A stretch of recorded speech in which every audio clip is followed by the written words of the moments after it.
Você acha que conhece a Mata Atlântica pela sua beleza exuberante, pelas cachoeiras cristalinas, pelo verde vibrante, pelos tucanos coloridos que estampam cartões postais? Então, você conhece apenas a máscara, porque por trás dessa cortina de biodiversidade esconde-se uma verdade que poucos ousam admitir. A Mata Atlântica não é um santuário, é um campo minado biológico. Imagine caminhar por uma trilha aparentemente tranquila. Cada folha que você pisa pode esconder uma armadilha química. Cada galho sobre sua cabeça pode ser o posto de observação de um predador aéreo. Cada tronco caído pode ser o esconderijo de uma arma biológica com milhões de anos de desenvolvimento evolutivo. Esta floresta não foi projetada para o conforto humano. Foi forjada pela guerra. Uma guerra de 60 milhões de anos entre predadores e presas, entre venenos e antídotos, entre a fome e a sobrevivência. A Mata Atlântica é um arsenal vivo. E o que a torna verdadeiramente letal não é a força bruta de seus habitantes. É algo muito mais sinistro, a invisibilidade. Aqui, os mestres da morte aperfeiçoaram a arte de não serem vistos até que seja tarde demais. O predador que você não consegue detectar, o veneno que não tem cheiro, o ataque que acontece em frações de segundos sem aviso, sem misericórdia. Enquanto você admira a paisagem, você está sendo observado, avaliado. Uma onça parda fantasma pode estar a 30 metros de distância e você jamais saberia. Seus olhos amarelos te estudam através da vegetação densa, calculando o momento exato do ataque. Uma jararaca enrolada entre as folhas secas não se move, não respira alto, espera com a paciência de uma estátua viva. Sua camuflagem é tão perfeita que mesmo cientistas treinados passam a centímetros sem notá-la. E no exato momento em que você relaxa, convencido de estar seguro, o bote acontece. Rápido demais para o olho humano acompanhar. Preciso demais para errar. Mas o tamanho não determina o perigo. Nesta floresta, algumas das criaturas mais letais do planeta cabem na palma da sua mão. Aranhas armadeiras com quelíceras carregadas de neurotoxinas, capazes de paralisar um homem adulto. Sapos minúsculos, joias vivas em tons de vermelho e azul elétrico, cuja pele secreta alcaloides tão potentes que 2 microgramas são suficientes para matar. A beleza aqui não é um convite. É um aviso final que a evolução pinta na pele dos assassinos. E do céu, a morte vem em silêncio absoluto. Águias cinzentas patrulham o dossel com visão 8 vezes mais poderosa que a nossa, identificando o movimento de uma presa a centenas de metros de distância. Quando mergulham, atingem 80 km por hora em queda vertical. As garras se fecham com pressão de 200 kg por centímetro quadrado. Não há segunda chance. Não há negociação. Há apenas o impacto e o silêncio que se segue. Esta não é uma história sobre a beleza da Mata Atlântica. Você já conhece essa versão. Este é um mergulho no lado sombrio do paraíso. Uma expedição aos mecanismos da morte perfeita. Uma revelação sobre as armas mais sofisticadas que a natureza já produziu, testadas e refinadas ao longo de eras geológicas em um laboratório sem ética e sem piedade chamado seleção natural. Porque a verdade é esta: o que você não vê é exatamente o que pode matá-lo.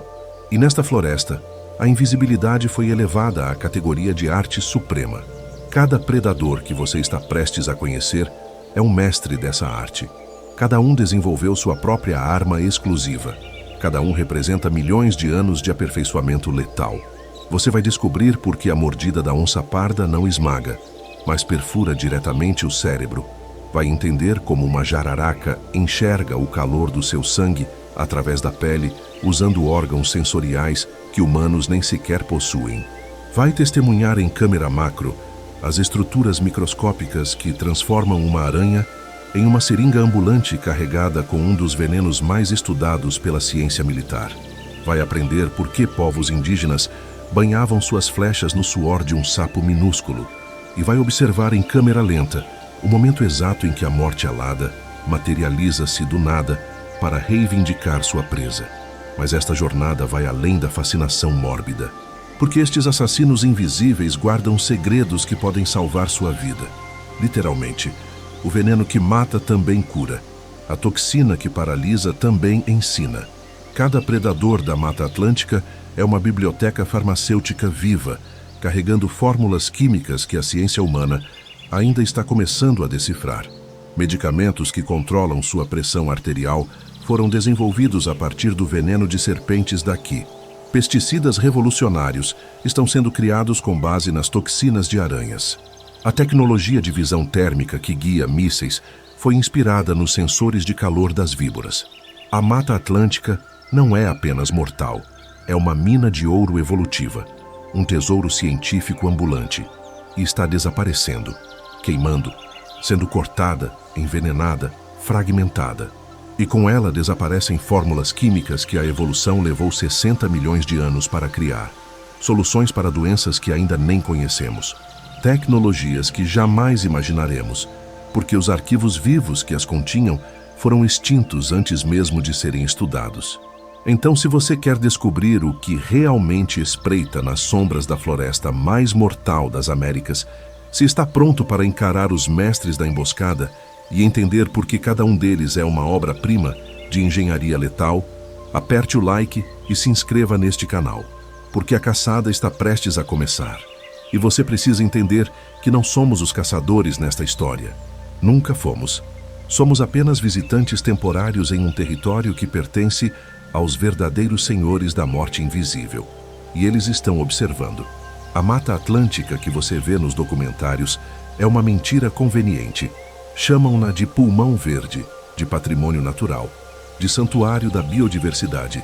Transformaram-na em símbolo de conservação, em cartão postal de esperança ecológica. Mas a verdade é muito mais brutal e infinitamente mais fascinante. A Mata Atlântica não é um jardim. É um complexo militar natural, um teatro de operações de guerra biológica que se estende por 1.300.000 km² de pura competição letal. Aqui, 20.000 espécies de plantas não apenas florescem. Muitas produzem compostos químicos tóxicos, espinhos modificados em lâminas, seivas que queimam a pele humana em contato. 849 espécies de aves não apenas voam. Entre elas estão os predadores aéreos mais eficientes do continente, caçadores que transformaram o céu em zona de exclusão para qualquer criatura sem a devida proteção. 370 espécies de anfíbios representam a maior concentração de toxinas dérmicas do planeta. 200 espécies de répteis incluem serpentes cujos venenos hemotóxicos e neurotóxicos são estudados por laboratórios farmacêuticos e centros de pesquisa militar em todo o mundo. E aqui está o detalhe que ninguém menciona nos programas de conservação. Desta floresta colossal, apenas 12,4% da cobertura original permanece de pé. 70% do que existia foi destruído. Mas a devastação não enfraqueceu a letalidade. Pelo contrário, concentrou-a, intensificou-a. Transformou os fragmentos remanescentes em arenas de competição ainda mais brutais, onde predadores disputam territórios cada vez menores com uma ferocidade amplificada pelo desespero da sobrevivência. Imagine um ringue de boxe encolhendo enquanto a luta continua. Os golpes não ficam mais fracos, ficam mais frequentes, mais desesperados, mais letais. É exatamente isso que aconteceu com a Mata Atlântica. A floresta diminuiu, mas os predadores não desapareceram. Adaptaram-se, refinaram suas técnicas, tornaram-se ainda mais eficientes porque agora precisam caçar em espaços menores, com menos margens para erro, com competição multiplicada. A seleção natural não parou quando chegamos, apenas mudou de velocidade, acelerou. E é neste caldeirão de pressão evolutiva extrema que prosperam os verdadeiros mestres da morte invisível. Eles não sobreviveram por acaso, sobreviveram porque são impecáveis. Porque cada aspecto de sua biologia foi forjado sob condições de teste que fariam qualquer engenheiro humano desistir. 60 milhões de anos de tentativa e erro. Milhões de gerações eliminadas pela seleção natural. Bilhões de experimentos evolutivos descartados porque não eram bons o suficiente. O que resta não é apenas perigoso, é perfeito.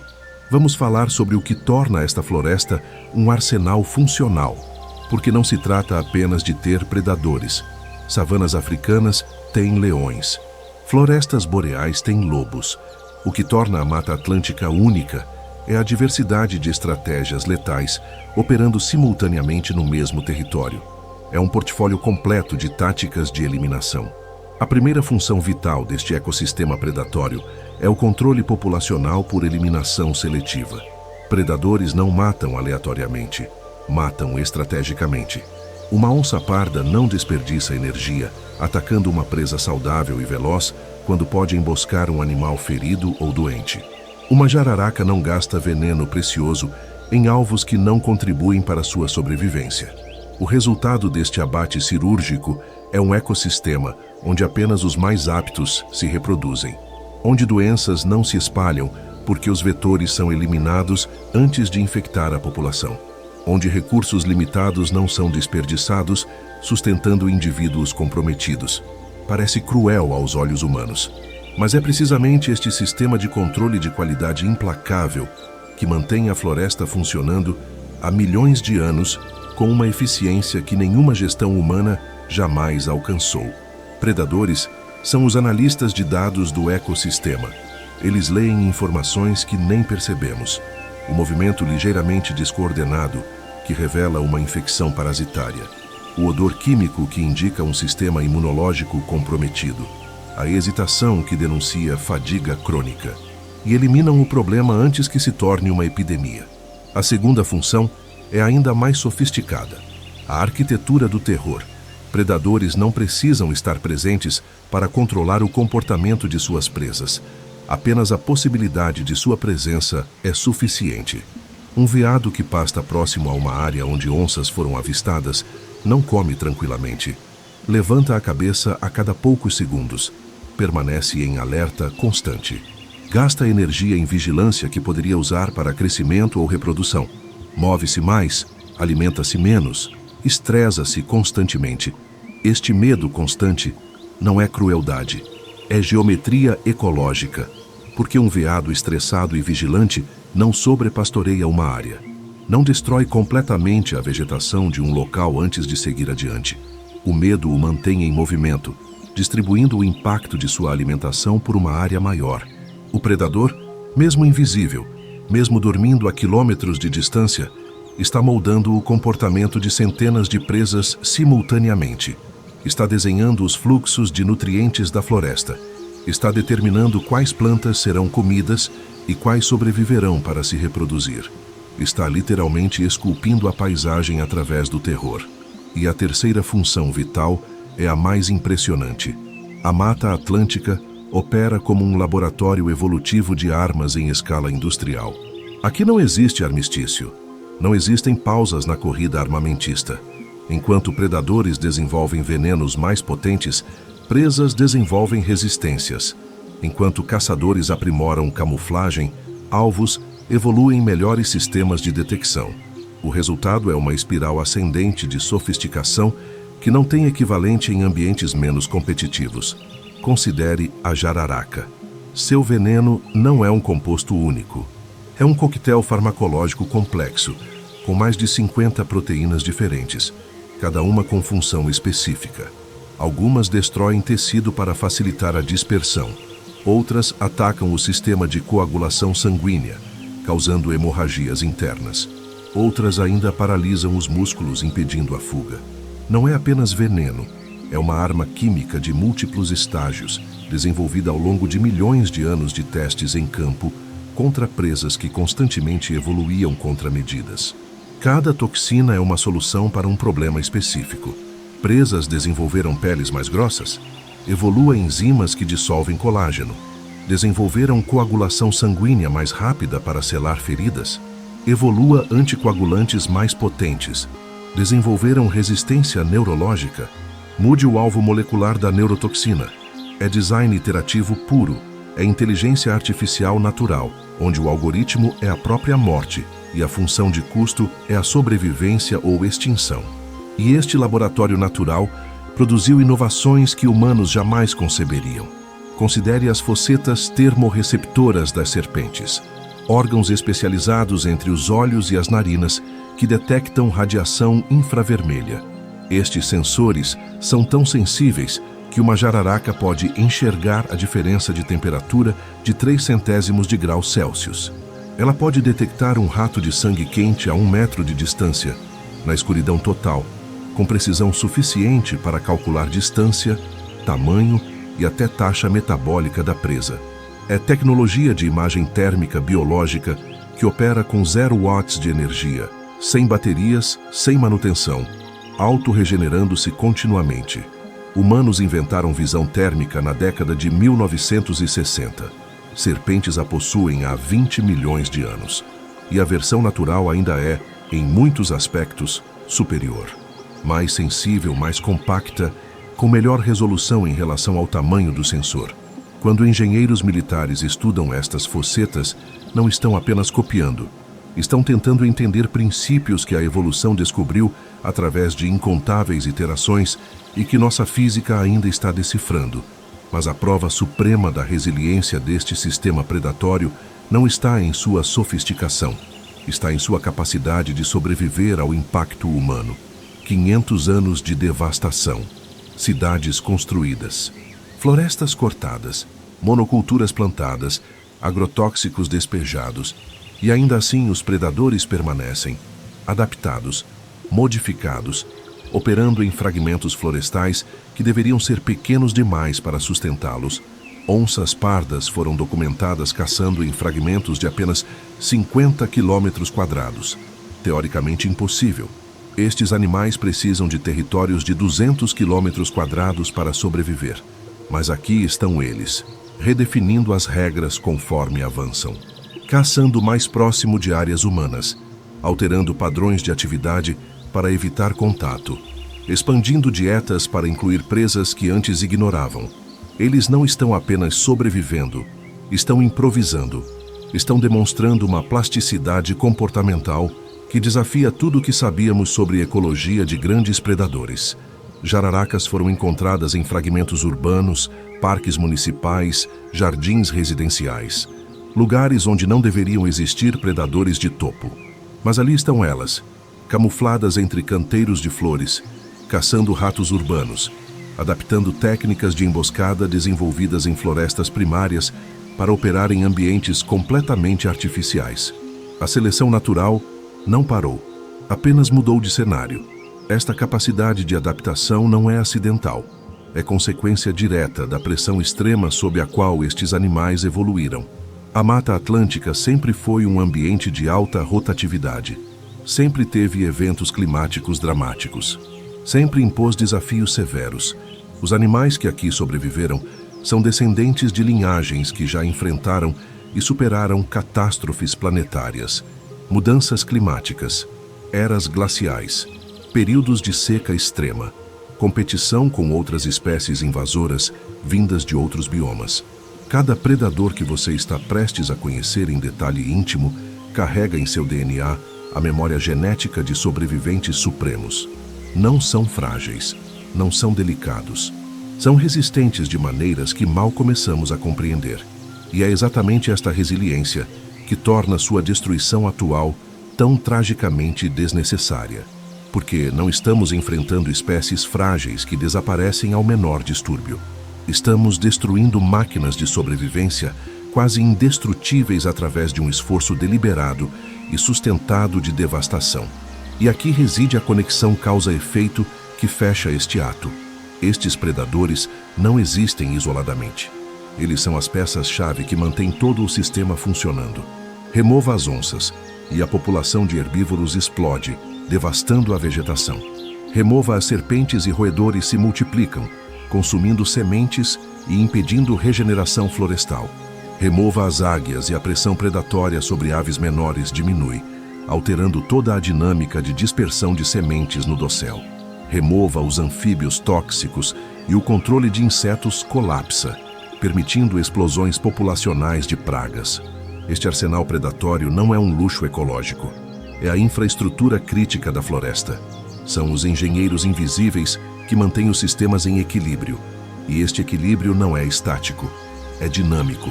É uma dança mortal constante onde cada espécie pressiona as outras, onde cada predador mantém sua presa em xeque. onde cada morte alimenta novas vidas. É um sistema de controle e balanço que opera com uma precisão que nenhum gestor humano jamais alcançaria, porque foi testado não por anos ou décadas, mas por 60 milhões de anos de operação contínua, ajustada, refinada pela seleção natural até atingir uma eficiência brutal e elegante. E agora você entende a escala. Agora você compreende que não estamos falando de alguns animais perigosos em uma floresta bonita.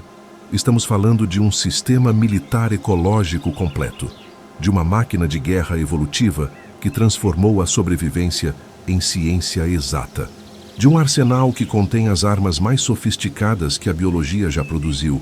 E cada uma destas armas está prestes a ser revelada em detalhes que vão transformar sua compreensão do que significa ser um predador perfeito. Agora vamos ao coração da máquina, porque entender a escala do arsenal é importante, mas não é suficiente. O que realmente separa a Mata Atlântica de qualquer outro ecossistema predatório do planeta não é apenas a quantidade de armas disponíveis. É a inteligência por trás de cada uma delas. A engenharia molecular, a estratégia comportamental, os mecanismos precisos que transformam um animal em uma sentença de morte ambulante. Prepare-se para conhecer os 5 assassinos supremos. Cada um representa uma abordagem diferente para o mesmo problema. Como matar com eficiência máxima. E cada um carrega lições que vão muito além da zoologia. São tratados sobre física, química, neurociência e design, que a humanidade está apenas começando a decifrar. O fantasma versátil, a onça parda, 100 quilos de músculo envolvidos em silêncio absoluto. A onça parda, conhecida também como sussuarana ou puma, é o terceiro maior felino das Américas. Mas tamanho aqui é secundário. O que torna este predador verdadeiramente letal é algo que não se mede em quilos. É a capacidade de materializar-se do nada. Um território de 200 quilômetros quadrados, sob domínio absoluto. Dentro deste império invisível, a onça patrulha trilhas que apenas ela conhece. Marca árvores com arranhões e urina. Estabelece postos de observação em afloramentos rochosos. Mapeia cada curso d'água, cada clareira, cada ponto onde presas costumam passar. Não é apenas um predador. É um estrategista territorial que conhece seu campo de batalha com precisão cartográfica. A arma primária é a mordida na base do crânio. Não é força bruta, é precisão cirúrgica. Os caninos perfuram diretamente através do forame magno o buraco na base do crânio por onde a medula espinhal conecta-se ao cérebro. Morte instantânea, sem luta, sem alarme para outros animais nas redondezas. É assassinato silencioso, executado com conhecimento anatômico perfeito. Mas a verdadeira genialidade está na aproximação. Câmeras com sensor térmico revelam o impossível. Uma onça parda detecta uma presa a 30 metros. Começa a aproximação. A distância diminui. 25 metros, 20, 15, 10. A presa continua pastando completamente alheia. 5 metros, 3 metros.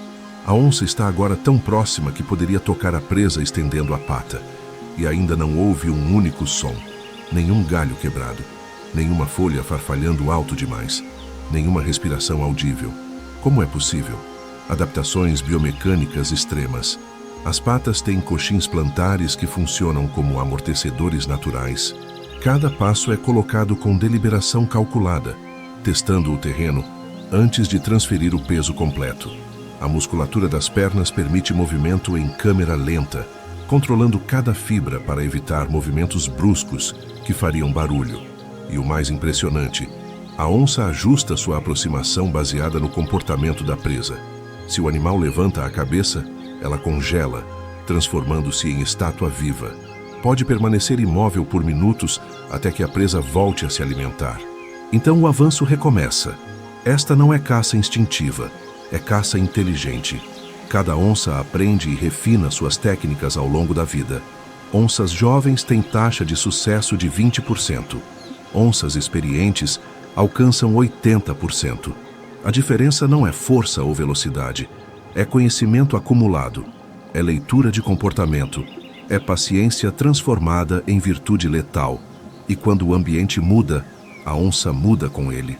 Fragmentos florestais forçaram estes predadores a caçar em horários diferentes, evitando humanos, a expandir dietas para incluir animais domésticos quando presas selvagens escasseiam, a usar corredores urbanos, passando por fazendas e bairros residenciais em jornadas noturnas entre fragmentos florestais.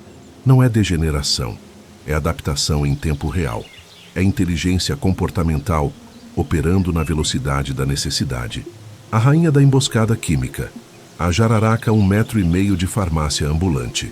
A jararaca é responsável por 90% dos acidentes ofídicos no Brasil. Não porque seja agressiva, mas porque é invisível até o momento do bote. E este momento é uma obra-prima de física e química combinadas.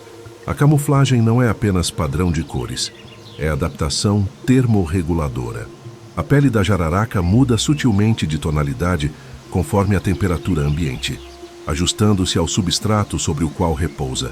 Entre folhas secas marrons, ela é marrom. Sobre musgo esverdeado, tons de verde dominam. Esta não é mudança de cor ativa como em camaleões. É ajuste passivo baseado em pigmentos que respondem à temperatura. Evolução elegante que não requer gasto energético. Mas a verdadeira revolução tecnológica está nas fossetas termorreceptoras. 2 pequenos órgãos localizados entre os olhos e as narinas. Dentro deles, membranas ultrafinas repletas de terminações nervosas sensíveis à radiação infravermelha. Estas membranas são tão finas que têm massa térmica quase zero, respondendo instantaneamente a mudanças de temperatura, e tão sensíveis que detectam variações de 0,03 graus Celsius. O que isto significa em termos práticos? Uma jararaca pode ver um rato de sangue quente a 1 metro de distância na escuridão completa. Pode determinar tamanho do animal pela área da assinatura térmica. Pode calcular distância pela intensidade da radiação. Pode até estimar taxa metabólica pelo padrão de calor emitido. É um sistema de aquisição de alvo multiespectral que opera sem fonte de energia externa, sem necessidade de calibração, sem partes móveis que possam falhar. Quando a jararaca decide atacar, o bote acontece em menos de meio segundo. A boca se abre em 180 graus. As presas anteriores, normalmente retraídas, são eretadas por um sistema hidráulico de pressão sanguínea. Cada presa é oca, funcionando como agulha hipodérmica. Na base, glândulas de veneno contraem, injetando o coquetel químico sob pressão diretamente na corrente sanguínea da vítima. E que coquetel é este? Mais de 50 proteínas diferentes trabalhando em sinergia diabólica. Metaloproteinases que destroem a matriz extracelular, fazendo tecidos literalmente se dissolverem. Fosfolipases que rompem membranas celulares. Serinoproteases que atacam o sistema de coagulação em múltiplas vias simultaneamente. L-aminoácido oxidases, que geram peróxido de hidrogênio, causando dano oxidativo. Hialuronidases, que aumentam a permeabilidade tecidual, facilitando a dispersão das outras toxinas. Não é apenas veneno. É um sistema de entrega de drogas de múltiplos estágios. Primeiro, as toxinas que aumentam permeabilidade abrem caminho. Depois, as enzimas hemorrágicas causam sangramentos internos. Simultaneamente, os anticoagulantes impedem que o sangue coagule para estancar as feridas. Enquanto isso, as citotoxinas destroem células, liberando conteúdo celular que causa inflamação massiva, e as neurotoxinas secundárias começam a afetar nervos periféricos, causando dor excruciante que paralisa a presa com choque. Em 20 minutos, uma presa pode entrar em colapso circulatório, mas a jararaca raramente espera tanto. Após o bote, ela recua, deixa o veneno trabalhar. Depois usa a língua bifurcada para rastrear quimicamente a presa envenenada. Moléculas de odor são capturadas na língua e transferidas ao órgão de Jacobson no céu da boca. Um sistema quimiosensorial tão preciso que pode seguir rastros químicos de horas atrás. Este é assassinato com paciência, com química, com tecnologia sensorial que faz equipamento militar humano parecer primitivo. A artilharia neurotóxica, a aranha armadeira, 17 centímetros de envergadura de pernas, corpo coberto de cerdas urticantes. e um temperamento que justifica cada palavra de seu nome. A aranha armadeira não foge. Assume postura de ameaça, levantando as patas dianteiras, expondo as quelíceras, preparando-se para atacar. É um dos poucos artrópodes que enfrenta ativamente ameaças muito maiores que si mesma. As quelíceras são obras-primas de engenharia mecânica. 2 apêndices articulados que se movem como lâminas de tesoura. Na extremidade de cada uma presa afiada e oca. Em fotografia macro, a estrutura é revelada em detalhes perturbadores. A ponta é curvada, facilitando penetração. A superfície tem ranhuras microscópicas que reduzem fricção durante a inserção. E o canal central por onde o veneno flui tem diâmetro de apenas algumas dezenas de micrômetros, otimizado para injeção sob alta pressão. O ataque acontece em 0,03 de segundo. A aranha se projeta para a frente, as quelíceras se abrem, penetram a pele e injetam. A velocidade é tanta que vídeo em câmera lenta é necessário para visualizar a sequência completa. E o que é injetado transforma este ataque em pesadelo neuroquímico. O veneno da armadeira contém uma família de toxinas chamadas PHTX, Phoneutria toxinas, em homenagem ao gênero científico. E dentro desta família, uma molécula em particular aterroriza neurocientistas, a PHTX3. Esta neurotoxina tem afinidade por canais de sódio dependentes de voltagem em células nervosas. Quando se liga a estes canais, impede que eles se fechem adequadamente. O resultado é disparo neuronal contínuo e descontrolado. As consequências clínicas são dramáticas. Dor imediata e intensa no local da picada, sudorese profusa, salivação excessiva, taquicardia, aumento de pressão arterial, visão turva e, em casos graves, algo particularmente perturbador, priapismo, ereção peniana prolongada e dolorosa, causada por estimulação neuronal descontrolada dos nervos sacrais. Não é efeito colateral, é resultado direto do mecanismo de ação da toxina. Mas aqui está o que torna isso cientificamente fascinante. Esta mesma toxina está sendo estudada para tratamento de disfunção erétil. A PHTX3 revelou mecanismos neuronais do controle vascular peniano que não compreendíamos completamente. Pesquisadores estão desenvolvendo análogos sintéticos que possam ter os efeitos benéficos sem a toxicidade sistêmica. Uma aranha desenvolveu, por acidente evolutivo, uma molécula que humanos agora querem transformar em medicamento. Este padrão se repete. Componentes do veneno de armadeiras estão sendo testados como pesticidas ultrasseletivos, porque as toxinas evoluíram para afetar insetos. Sua toxicidade em mamíferos é um efeito colateral. Versões modificadas podem matar pragas agrícolas sem afetar abelhas, minhocas ou vertebrados. É controle de pragas desenhado pela evolução com especificidade que químicos sintéticos raramente alcançam. A beleza letal química. Os sapos ponta de flecha, 3 centímetros de comprimento. Cores que parecem ter sido pintadas por artista em estado alterado de consciência. Vermelho fogo, azul elétrico, amarelo neon, verde lima. Padrões de manchas e listras que violam todas as regras de camuflagem, porque estes sapos não se escondem. Eles anunciam. Aposematismo, coloração de advertência. A lógica evolutiva é brutal em sua eficiência. Se você é letal ao toque, esconder-se é contraproducente. Você quer que predadores te vejam, te reconheçam e aprendam a evitar antes de tentar te comer. Porque se um predador te ataca e morre, você também morre. Mas se ele te vê, reconhece o padrão de cores como perigo e desvia, ambos sobrevivem. E o predador ensina esta lição a seus descendentes, criando uma tradição cultural de evitação que se propaga através de gerações. Mas a advertência só funciona se houver substância por trás.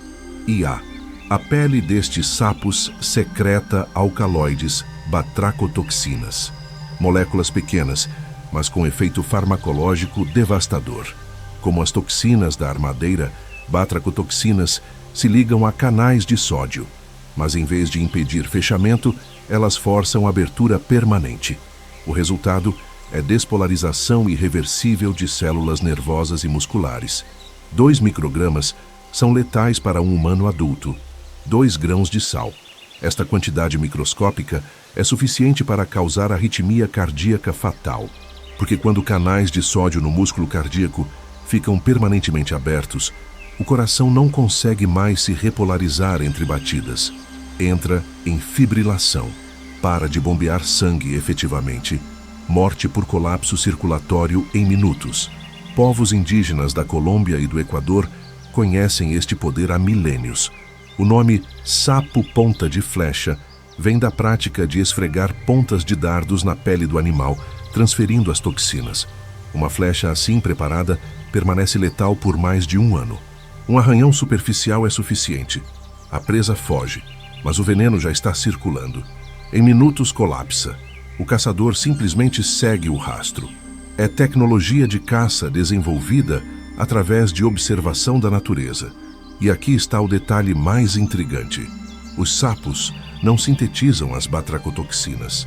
Eles as sequestram de sua dieta. Pequenos ácaros e formigas que os sapos consomem contêm precursores das toxinas. O sapo os acumula, modifica quimicamente e concentra na pele. Em cativeiro, alimentados com dieta livre destes artrópodes, os sapos perdem a toxicidade em meses. Isto revela uma cadeia de produção química que atravessa múltiplos níveis tróficos. As formigas obtêm os compostos de plantas. Os sapos obtêm das formigas. E cada nível adiciona processamento, concentração, modificação. É uma linha de produção farmacêutica natural operando há milhões de anos. E agora cientistas estão rastreando esta cadeia ao contrário, identificando as plantas originais, os compostos precursores, as modificações enzimáticas em cada passo. Porque entender como a natureza sintetiza estas moléculas complexas pode revelar rotas químicas que laboratórios jamais conceberiam.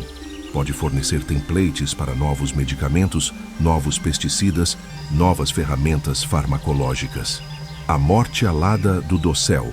A águia cinzenta, 1,80 m de envergadura.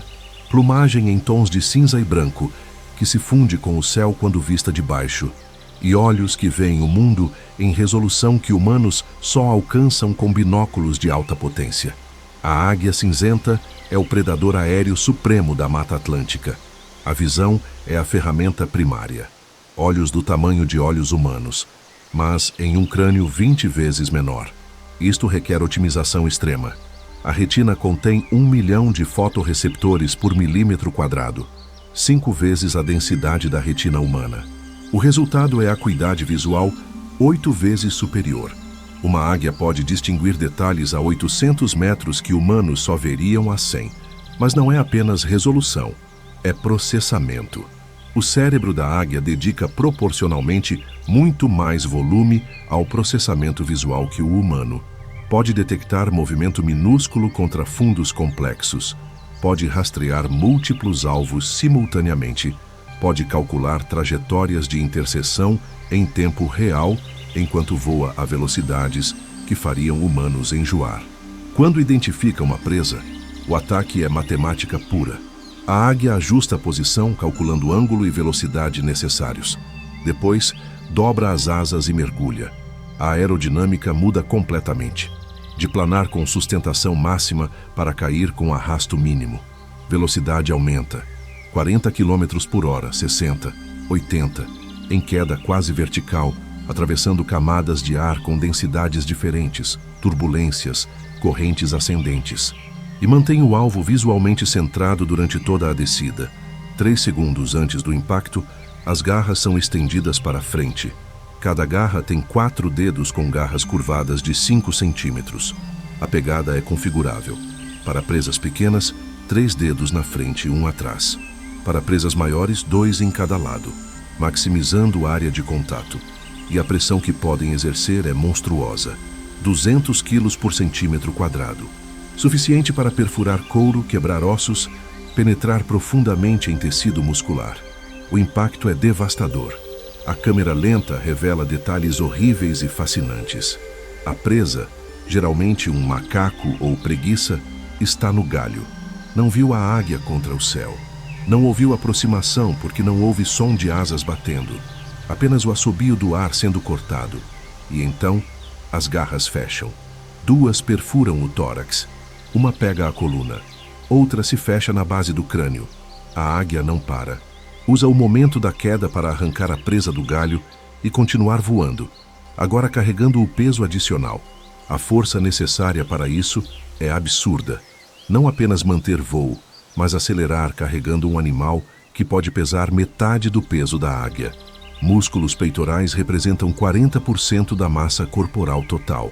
Ossos ocos, mas reforçados com estruturas trabeculares internas que maximizam resistência com mínimo peso. Tendões que armazenam energia elástica a cada batida de asa. É engenharia aeronáutica viva, operando nos limites físicos do que é biologicamente possível. E estas águias estão desaparecendo. Apenas 250 indivíduos adultos restam na natureza. Fragmentação destruiu territórios de caça. Poluição acumulou toxinas na cadeia alimentar que afetam reprodução. E cada águia perdida é uma linhagem genética de milhões de anos extinta instantaneamente. Mas aqui está a inversão final deste ato.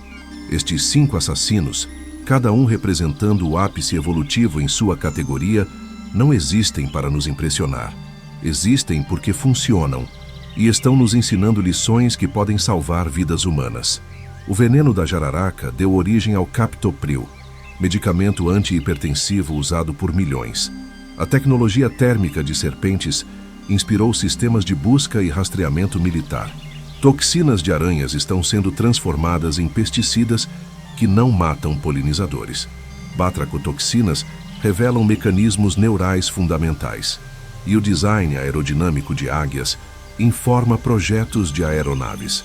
A Mata Atlântica não é apenas um arsenal, é uma biblioteca farmacêutica viva. Cada predador é um volume encadernado em pele, penas ou escamas. Cada veneno é uma fórmula desenvolvida através de 60 milhões de anos de pesquisa e desenvolvimento natural. E estamos queimando esta biblioteca sem sequer catalogar a maioria de seus volumes. Qual destas armas te surpreendeu mais? O fantasma felino que se aproxima em silêncio absoluto? A serpente que vê através do calor e injeta a química da morte? A aranha que ataca com artilharia neurotóxica? A joia venenosa que anuncia seu perigo? Ou a morte alada que cai do céu a 80 km por hora? Comente abaixo, porque você acabou de testemunhar perfeição evolutiva. E ela está desaparecendo enquanto debatemos se vale a pena salvar. Enquanto você leu as últimas linhas, 3 hectares de Mata Atlântica foram destruídos. Não é metáfora, não é exagero para efeito dramático. É matemática brutal. A cada hora, 70 hectares de floresta desaparecem. Cortados, queimados, convertidos em pasto, em soja, em eucalipto, em concreto. E com eles, desaparecem predadores que levaram 60 milhões de anos para se tornarem perfeitos. Mas aqui está o que torna esta destruição particularmente obscena. Não estamos eliminando espécies frágeis que mal conseguem sobreviver. Estamos destruindo máquinas de sobrevivência quase indestrutíveis através de um esforço sistemático e deliberado. Porque estes predadores sobreviveram a eras glaciais, a impactos de asteroides, a mudanças climáticas catastróficas. O que não conseguem sobreviver é a velocidade e a escala da devastação humana. Que a tragédia se desdobra em 3 frentes simultâneas. 3 vilões trabalhando em conjunto, cada um atacando de um ângulo diferente, cada um contribuindo para o colapso do sistema. Vamos nomear os inimigos. Vilão 1. A fragmentação assassina. A destruição direta é a mais visível e talvez a menos compreendida em suas consequências reais. Quando uma floresta é cortada, não estamos apenas removendo árvores. Estamos explodindo territórios. Estamos cortando linhas de abastecimento. Estamos transformando um ecossistema contínuo em um arquipélago de ilhas verdes isoladas, em um oceano de destruição. Uma onça-parda precisa de 200 km² para sobreviver. Este não é capricho, é necessidade calórica. Um predador deste tamanho precisa matar uma presa grande a cada semana ou 2. Para fazer isso de forma sustentável, Sem exaurir as populações de presas, precisa de um território enorme onde a caça seja distribuída ao longo de grandes distâncias. Mate todos os veados em 50 quilômetros quadrados e não haverá mais veados. O predador morre de fome, mas 90% dos fragmentos florestais remanescentes da Mata Atlântica têm menos de 50 quilômetros quadrados, matematicamente insuficientes, biologicamente inviáveis. E, no entanto, onças ainda existem em alguns destes fragmentos. Como?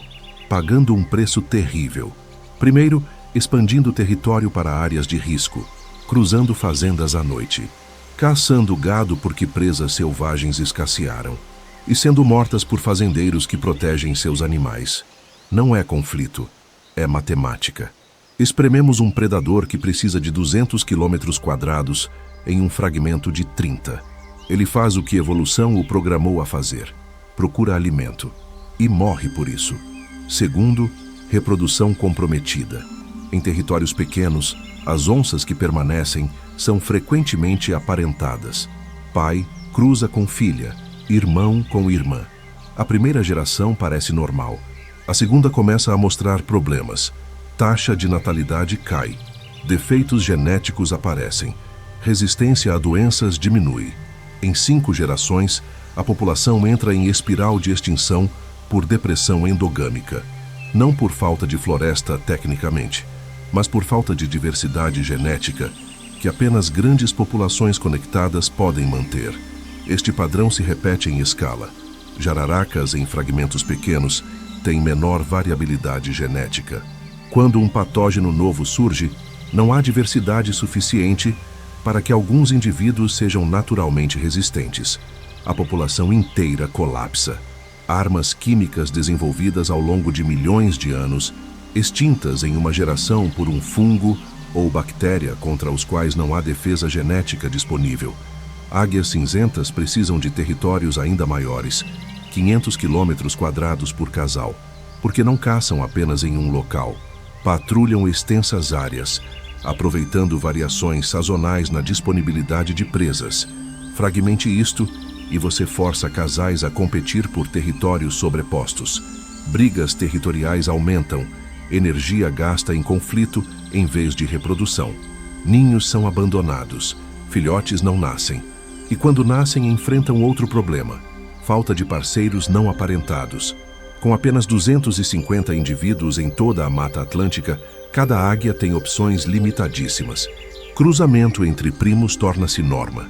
Ovos inférteis aumentam. Filhotes nascem com malformações. A população não apenas para de crescer, começa a encolher mesmo com o habitat disponível. Esta é a armadilha da fragmentação. Não mata imediatamente. Mata lentamente, através de 1000 cortes pequenos, cada um removendo um pouco da viabilidade populacional até que não reste margem de segurança. Até que uma seca, uma doença, um evento climático extremo varra os últimos indivíduos de uma vez. Vilão 2. A contaminação silenciosa. Mas há algo ainda mais insidioso acontecendo. Algo que não vemos. Não produz fumaça, não faz barulho, não deixa clareiras abertas. E ainda assim está desarmando quimicamente a floresta de dentro para fora. Agrotóxicos, herbicidas, pesticidas, fungicidas, fertilizantes químicos, despejados em monoculturas que cercam os fragmentos florestais e que não ficam onde foram aplicados. Escoam com a chuva, infiltram no solo, atingem lençóis freáticos, entram em córregos e chegam à floresta. Sapos ponta de flecha estão perdendo suas cores. Indivíduos que deveriam ser vermelho fogo aparecem desbotados, alaranjados, quase amarelados. Parece cosmético. Não é. A produção de alcaloides que os torna letais está diretamente conectada à produção de pigmentos. Quando contaminantes ambientais afetam o metabolismo, ambos são comprometidos simultaneamente. Pesquisadores coletaram sapos em fragmentos próximos a áreas agrícolas e mediram concentração de batracotoxinas na pele, 50% menor que em sapos de áreas preservadas. Não é variação natural, é desarmamento químico. Estes sapos ainda têm as cores de advertência, mas perderam metade da substância que as justifica. Predadores que aprenderam a evitá-los com base em experiências ruins anteriores, agora os atacam novamente e sobrevivem. A advertência tornou-se mentira. Pior ainda, os sapos não sintetizam as toxinas. Extraem de formigas que comem, mas os pesticidas estão matando as formigas. Populações de artrópodes em áreas contaminadas caem 80%. Os sapos encontram menos alimento. E o pouco alimento que encontram tem menos precursores de toxinas, porque as plantas das quais as formigas se alimentam também estão estressadas quimicamente. É um colapso em cascata.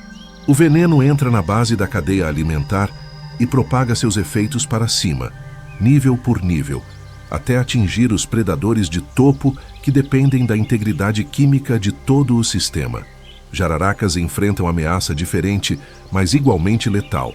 Ratos são pragas em áreas agrícolas. Agricultores usam raticidas, anticoagulantes de segunda geração que permanecem ativos no corpo do rato por semanas. Uma jararaca come este rato envenenado. O anticoagulante entra em seu sistema. Mas serpentes metabolizam estas substâncias muito mais lentamente que mamíferos. O veneno se acumula. Semanas depois, a jararaca sofre hemorragia interna espontânea. Sangra pelos olhos pela cloaca. Não consegue coagular porque o raticida está fazendo nela exatamente o que foi projetado para fazer em ratos. E morre. Não de ferimento, não de predação, mas de envenenamento secundário por comer uma presa que humanos deliberadamente tornaram tóxica. Estudos de necropsia em jararacas encontradas mortas revelam concentrações hepáticas de pesticidas organofosforados até 300 vezes acima de níveis seguros. Estes compostos são neurotóxicos. Atacam a mesma acetilcolinesterase que permite contrações musculares. Uma serpente envenenada assim perde coordenação. Não consegue dar bote com precisão. Não consegue se mover eficientemente. Torna-se vulnerável a predadores contra os quais normalmente teria defesa perfeita. E há efeitos reprodutivos. Fêmeas contaminadas produzem ovos com casca fina. Embriões se desenvolvem com deformidades. Filhotes nascem com sensibilidade térmica comprometida, o que em uma serpente que depende de detecção de calor para caçar é sentença de morte por inanição. Aranhas armadeiras são encontradas mortas em números crescentes, próximas a plantações de eucalipto. Autópsias revelam o culpado: glifosato, herbicida usado massivamente. Mata plantas competindo com eucalipto. Mas também contamina artrópodes dos quais aranhas se alimentam, e em concentrações subletais causa problemas neurológicos em aracnídeos. Uma armadeira contaminada perde coordenação das pernas, tece teias irregulares, erra ao dar bote em presas e gradualmente morre de fome, cercada de alimento que não consegue mais capturar, porque seu sistema nervoso foi sabotado por um químico projetado para matar plantas, mas que acidentalmente destrói toda forma de vida com sistema nervoso sensível. Esta é a ameaça silenciosa. Não há manchetes, não há imagens dramáticas, apenas concentrações crescentes de compostos sintéticos que a evolução nunca encontrou e contra os quais não há defesa desenvolvida. E o efeito cumulativo é um ecossistema sendo quimicamente castrado, perdendo funcionalidade mesmo quando a estrutura física ainda está de pé. Vilão 3. O tráfico do veneno. E então existe a exploração, a apropriação, o roubo deliberado e sistemático das próprias armas que estes predadores levaram milhões de anos para desenvolver. Mercado negro de venenos movimenta milhões de dólares anualmente. Colecionadores pagam fortunas por veneno liofilizado de jararaca, armadeira, coral. Laboratórios farmacêuticos ilegais extraem compostos sem autorização, patenteiam no exterior, lucram bilhões. E o Brasil, que hospeda os animais, não vê um centavo de retorno, mas o dano vai além do financeiro. A extração de veneno requer captura do animal. Jararacas são apertadas para forçar liberação de veneno. Aranhas têm glândulas manualmente estimuladas. O processo é estressante, doloroso, muitas vezes letal. 50% dos animais capturados para a extração de veneno morrem no processo ou nas semanas seguintes, por infecções ou estresse. E há um mercado ainda mais obsceno: pets exóticos. Colecionadores internacionais pagam até $50.000 por uma águia cinzenta. Sapos ponta de flecha coloridos são contrabandeados aos milhares para aquaristas europeus e asiáticos. Onças pardas filhotes são roubadas de ninhos para serem vendidas a zoológicos particulares ou mantidas ilegalmente como animais de estimação por pessoas que fantasiam sobre dominar um predador selvagem. Cada animal removido da natureza é um buraco genético na população. É um criador em potencial perdido. É conhecimento comportamental acumulado ao longo de anos que desaparece. Porque estes animais aprendem. Uma onça experiente ensina filhotes técnicas de caça, que levou anos para aperfeiçoar. Remova esta onça e você não perde apenas um indivíduo. Perde uma linhagem de conhecimento transmitido culturalmente. E há biopirataria em escala industrial. Laboratórios estrangeiros enviam pesquisadores que coletam amostras sob pretexto de estudo científico. Extraem DNA, sequenciam genes responsáveis pela produção de toxinas, sintetizam versões recombinantes em bactérias, patenteiam como descoberta própria e vendem de volta para o Brasil medicamentos derivados de toxinas brasileiras, cobrando royalties sobre conhecimento que foi roubado. O Captopril, desenvolvido a partir do veneno da jararaca brasileira, gera $3 bilhões anuais para farmacêuticas. O Brasil não recebe participação porque a pesquisa foi feita por cientistas norte-americanos usando veneno doado décadas atrás, antes de existirem leis de proteção. É roubo legalizado. Apropriação de bilhões de anos de pesquisa e desenvolvimento natural transformada em lucro privado, sem compensação ao país que preservou o animal. E continua acontecendo. Porque fiscalização é insuficiente. Porque fragmentos florestais remotos são impossíveis de monitorar completamente. Porque o valor destes animais para traficantes e biopiratas supera em ordens de magnitude as multas que receberiam se pegos. A elevação das apostas. Agora conecte os 3 vilões. Fragmentação reduz populações. Contaminação enfraquece os sobreviventes. Exploração remove os indivíduos mais valiosos. E o resultado é um sistema em colapso acelerado. Não estamos apenas perdendo animais, estamos queimando uma biblioteca. Cada predador extinto é um livro jogado nas chamas. Cada toxina que não estudamos é uma fórmula perdida para sempre. Cada comportamento de caça que desaparece com a última onça experiente é um capítulo de conhecimento que jamais será recuperado. A Mata Atlântica operou como laboratório farmacêutico por 60 milhões de anos. Testou bilhões de compostos químicos. Descartou os que não funcionavam. Refinou os que mostravam promessa. E entregou a nós, gratuitamente, um catálogo de soluções moleculares para problemas que ainda nem identificamos completamente. Quantas curas para cânceres estão escondidas em venenos que ainda não estudamos? Quantos antibióticos de nova geração podem ser derivados de toxinas que evoluíram para matar bactérias resistentes? Quantos insights sobre neurologia, cardiologia, imunologia estão codificados em proteínas que serpentes, aranhas e sapos produziram como armas? Não sabemos, porque não tivemos tempo de estudar. Catalogamos menos de 30% das toxinas conhecidas. Entendemos mecanismos moleculares de talvez 10%. E estamos exterminando as espécies antes de completar o trabalho. É como incendiar a Biblioteca de Alexandria, sabendo que contém a cura para todas as doenças humanas, mas não sabendo em qual prateleira. É destruição ativa de valor inestimável por ganhos ridiculamente pequenos, porque cortamos floresta para criar pasto que será usado por 10 anos antes de virar deserto. Porque aplicamos venenos que aumentam produtividade em 5%, mas destroem o ecossistema completamente. A matemática não fecha. O custo excede o benefício por fatores astronômicos. Mas continuamos, porque os benefícios são imediatos e privados, e os custos são futuros e compartilhados. É a tragédia dos comuns executada em escala continental, com consequências que vão reverberar por séculos. E aqui está a parte que deveria nos manter acordados à noite. Estamos fazendo isso com os sobreviventes supremos, com criaturas que superaram extinções em massa. que atravessaram eras glaciais, que se adaptaram a mudanças climáticas que extinguiram dinossauros. Se nós, em apenas 500 anos, conseguimos levar estes sobreviventes supremos à beira da extinção, o que isto diz sobre nossa própria vulnerabilidade? Porque a questão não é se a jararaca vai sobreviver. Ela tem 60 milhões de anos de experiência em sobreviver. A questão é se nós vamos sobreviver sem as curas que seu veneno pode nos dar. Se vamos sobreviver sem os ecossistemas funcionais que predadores mantêm. Se vamos sobreviver às consequências de destruir os sistemas de suporte à vida do planeta em troca de lucros trimestrais. A tragédia está acontecendo agora, não em futuro distante. Enquanto você lê isto, os últimos habitats estão sendo cortados. Os últimos predadores estão sendo envenenados.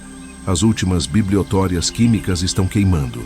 E quando o último sapo ponta de flecha morrer, quando a última jararaca for atropelada, quando a última águia cair do céu, não haverá segunda chance. Não há Ctrl+Z em extinção. É permanente, absoluto, final. E estaremos sozinhos, em um planeta que conquistamos completamente, mas que já não funciona. Mas há luz penetrando através das sombras da floresta. Não é esperança ingênua, não é otimismo vazio. É movimento real, ação tangível. Pessoas que decidiram que a biblioteca não vai queimar. Não no turno deles. Não sem luta. Um despertar está acontecendo. Cientistas, comunidades, organizações e até indivíduos isolados estão se posicionando entre os predadores e a extinção. E estão vencendo batalhas. Pequenas, sim. Insuficientes ainda, certamente. Mas reais, mensuráveis e crescentes. No nível macro, a ciência está contra-atacando. O Instituto Butantan, em São Paulo, opera o maior centro de pesquisa de venenos da América Latina. Não apenas para produzir soros antiofídicos, mas para catalogar, sequenciar e estudar cada proteína de cada toxina de cada serpente brasileira. É um projeto de décadas, um esforço hercúleo de documentação que está criando um banco de dados genético e molecular que sobreviverá mesmo se as serpentes não sobreviverem.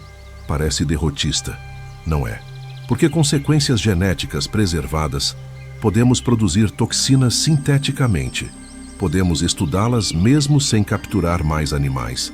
Podemos desenvolver medicamentos sem depender de extração contínua de veneno. E mais importante, estamos criando valor econômico demonstrável. Cada novo medicamento derivado de veneno de serpente vale bilhões. E isso muda a conversa política sobre conservação de uma discussão emocional, sobre salvar animais, para uma discussão racional sobre preservar ativos farmacêuticos nacionais. O projeto Onças do Rio está construindo corredores ecológicos, não metafóricos, físicos, faixas de floresta restaurada conectando fragmentos isolados, permitindo que onças migrem entre territórios, permitindo que genes fluam entre populações, quebrando o isolamento que causa depressão endogâmica. E funciona.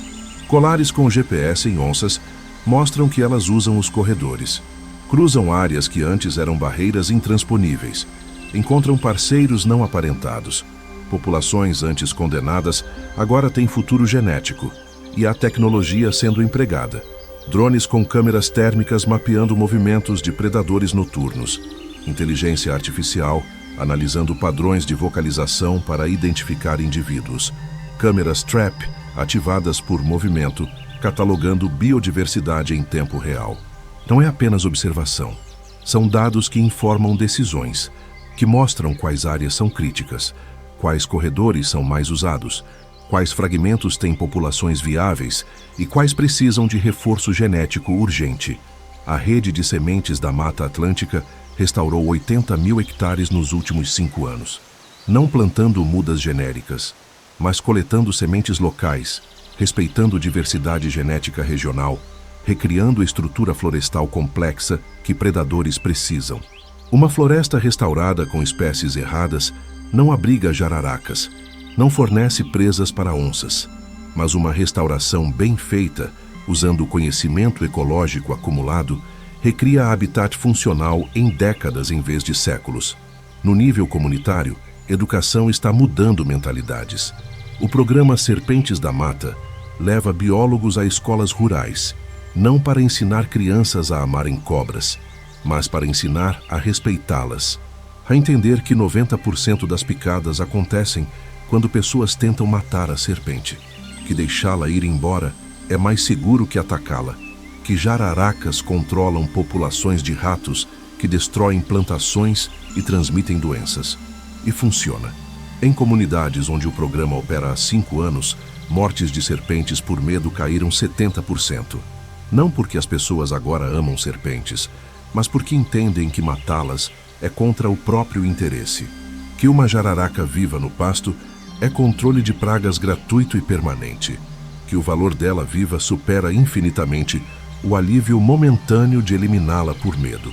Ecoturismo está criando incentivos econômicos para a preservação. Lodges na Mata Atlântica, que oferecem safaris fotográficos noturnos para avistar onças, geram mais renda que o gado que pastaria na mesma área. Guias locais que conhecem território e comportamento animal ganham mais mostrando predadores a turistas que ganhariam em qualquer atividade agrícola. É conservação movida por interesse próprio. E é sustentável porque os incentivos estão alinhados. Populações tradicionais, quilombolas e indígenas estão sendo reconhecidas como guardiões essenciais. Eles não preservaram a floresta por acidente. Preservaram porque entendem dependência. Sabem que matar a última onça significa explosão de herbívoros, significa destruição de plantas medicinais, significa perda de conhecimento ancestral. Suas cosmologias podem ser diferentes, mas a conclusão prática é idêntica. Predadores são infraestrutura crítica, não ameaças a serem eliminadas. E no nível individual, ciência cidadã está multiplicando capacidade de monitoramento. Aplicativos onde qualquer pessoa pode registrar avistamento de serpentes, aranhas, pegadas de onças. Milhares de olhos no campo, gerando dados que cientistas jamais coletariam sozinhos, e educando participantes no processo, porque quando você registra um sapo ponta de flecha, recebe informações sobre ele, aprende por que é colorido, entende a toxina, valoriza a descoberta, torna-se stakeholder na sobrevivência da espécie. Mas há uma questão maior que precisamos confrontar, uma inversão de perspectiva que deveria nos deixar profundamente desconfortáveis. Nós, humanos, nos orgulhamos de nossa medicina, nossos hospitais, nossas universidades, nossa tecnologia. Desenvolvemos vacinas em meses, sequenciamos genomas em horas, enviamos sondas a outros planetas, consideramos-nos o ápice da inteligência na Terra. E, no entanto, a Mata Atlântica operou um laboratório farmacêutico funcional por 60 milhões de anos, sem produzir um único resíduo tóxico que não pudesse ser reabsorvido pelo ecossistema. Criou armas químicas de precisão molecular enquanto ainda éramos pequenos mamíferos escondidos de dinossauros. Desenvolveu sistemas de sensoriamento que detectam calor a distâncias que nossos melhores equipamentos militares invejam. E fez tudo isso sem queimar combustíveis fósseis, sem gerar lixo radioativo, sem poluir oceanos. Quem é realmente primitivo aqui? A serpente que evoluiu sensores térmicos integrados? Ou nós, que precisamos de baterias e circuitos eletrônicos para replicar imperfeitamente o que ela faz naturalmente? A aranha que sintetiza neurotoxinas ultra específicas usando apenas o que come? Ou nós que precisamos de fábricas químicas industriais para produzir compostos infinitamente mais tóxicos e menos precisos? A onça parda caça há milhões de anos sem extinguir suas presas. Nós pescamos industrialmente por 50 anos e colapsamos estoques oceânicos inteiros. A jararaca existe em equilíbrio com roedores há eras geológicas. Nós usamos raticidas por décadas e criamos superpopulações resistentes que destroem mais plantações que nunca. Talvez, apenas talvez, deveríamos ter um pouco mais de humildade, um pouco mais de respeito. Não por sentimentalismo, mas por reconhecimento factual de que estes sistemas funcionam melhor que qualquer coisa que projetamos. Que 60 milhões de anos de testes em campo produziram soluções que nossa engenharia ainda está tentando compreender. E aqui está a verdade que ninguém quer admitir. A questão nunca foi se estes predadores vão sobreviver sem nós. Eles sobreviveram ao impacto que extinguiu os dinossauros. Sobreviveram a eras glaciais, que cobriram continentes com quilômetros de gelo. Sobreviveram a erupções vulcânicas que bloquearam o sol por anos. Sobreviveram a pandemias, secas, inundações e catástrofes que extinguiram 99% de todas as espécies que já existiram. Eles não precisam de nós. Nunca precisaram. Nós é que precisamos deles. Precisamos das curas escondidas em seus venenos. Precisamos dos ecossistemas funcionais que eles mantêm. Precisamos das plantações protegidas pelos predadores de roedores. Precisamos da água limpa filtrada pelas florestas, que só existem porque predadores de topo mantêm herbívoros sob controle.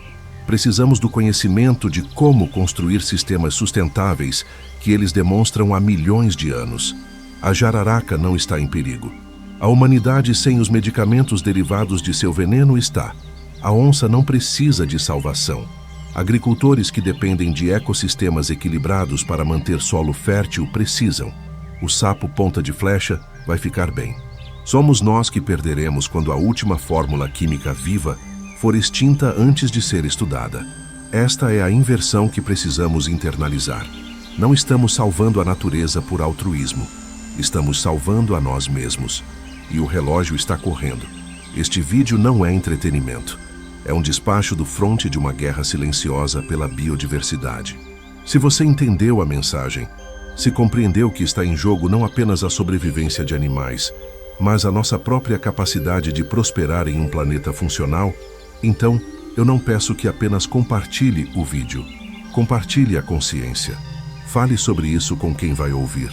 Questione políticas que priorizam lucro de curto prazo sobre sobrevivência de longo prazo.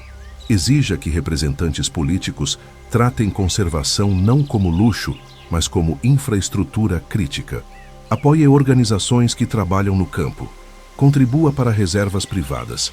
Participe de programas de restauração. Use sua voz. Use seu voto. Use seu dinheiro. Porque este canal não existe para gerar visualizações. Existe para gerar guardiões. E a Mata Atlântica, com seu arsenal de predadores perfeitos, com sua biblioteca de soluções evolutivas, com seus 60 milhões de anos de pesquisa e desenvolvimento natural, precisa de um exército deles. Precisa de pessoas que entendam que proteger estes animais não é romantismo ecológico, é pragmatismo de sobrevivência. As sombras da Mata Atlântica estão repletas de mestres assassinos, fantasmas felinos que matam em silêncio, serpentes químicas que injetam morte molecular, aranhas artilheiras carregadas com neurotoxinas, joias venenosas que anunciam perigo em cores impossíveis, morte alada que cai do céu a velocidades terminais. Eles não pedem sua admiração, não imploram piedade, mas merecem seu respeito. Porque enquanto você decide se vale a pena protegê-los, eles continuam seu trabalho silencioso. Mantêm floresta viva, preservam o equilíbrio, guardam segredos que um dia podem salvar sua vida ou a vida de alguém que você ama. A natureza está esperando, mas não vai esperar para sempre. Os fragmentos continuam encolhendo, os venenos continuam contaminando, os traficantes continuam saqueando, e cada dia perdido é uma oportunidade perdida de fazer diferença. Você está pronto para sair das sombras e entrar na luta? Pronto para se tornar guardião em vez de espectador? Pronto para reconhecer que salvar estes predadores é salvar a nós mesmos? Porque os mestres da emboscada não vão esperar nossa permissão para continuar existindo, mas vão precisar de nossa escolha ativa de permitir que continuem. A escolha é sua. O momento é agora. E as sombras estão observando para ver o que você vai fazer.